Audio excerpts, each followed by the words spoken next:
Hi this doctor. நம்ம இன்னைக்கு என்ன பார்க்க போறோம் அப்படின்னு பார்த்தீங்கன்னா, ஆல்கஹால் கன்சப்ஷன் அதிகமாக எடுக்கிறவங்களுக்கு தான் ஃபேட்டி லிவர் வரும் அப்படின்னு நினச்சிட்டு இருக்கீங்க. கிடையாது. ஃபேட்டி லிவர்ன்றது வந்து ஆல்கஹால் எடுக்கிறவங்களுக்கு மட்டும் வரும் அப்படின்னு இல்லை. ஆல்கஹால் எடுக்கிறவங்களுக்கு வரும்.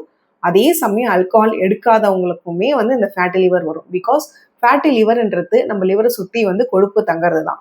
அந்த கொழுப்பு எதனால தங்கும்னு பார்த்தீங்கன்னா, நம்ம சரியான ஃபிசிக்கல் ஆக்டிவிட்டியில் இல்லாமல் இருக்கோம் இல்லையா? அதான் நிறைய பேர் வந்து ஒரு ஐடி ஃபீல்டில் இருக்கிறாங்க, இல்லை வேற ஏதாவது ஆஃபீஸ் ஒர்க்கில் இருக்கவங்க இருக்கட்டும். அவங்க எல்லாம் சாப்பிடுவாங்க, உட்காருவாங்க, ஒர்க் பண்ணுவாங்க, திரும்ப தூங்குவாங்க. இதே ஒரு லைஃப் ரொட்டீனா வச்சுட்டு இருக்காங்க இல்லையா? அவங்களுக்கு எந்த ஒரு ஃபிசிக்கல் ஆக்டிவிட்டியுமே இருக்காது. வாக்கிங் போக மாட்டாங்க, ஜாகிங் போக மாட்டாங்க, எந்த ஒரு ஒர்க் அவுட்டும் பண்ண மாட்டாங்க. அந்த மாதிரி இருக்கவங்களுக்கு நிச்சயமா இந்த ஃபேட்டி லிவர் வரதான் செய்யும். அதே மாதிரி வந்து சாப்பிட்ற சாப்பாடை பொறுத்துமே வந்து நமக்கு இந்த ஃபேட்டி லிவர் வரலாம்.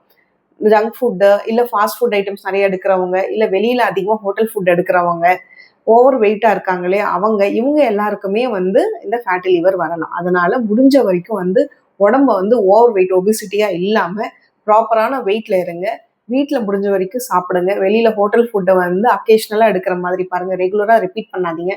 Fast food item, junk food இதெல்லாம் அவாய்ட் பண்ணிவிட்டு ஓரளவுக்கு ஹெல்த்தியான ஃபுட்டு கரெக்டான டைமிங்கில் சாப்பிடுங்க. லேட் நைட் ஃபுட் எடுக்காதீங்க.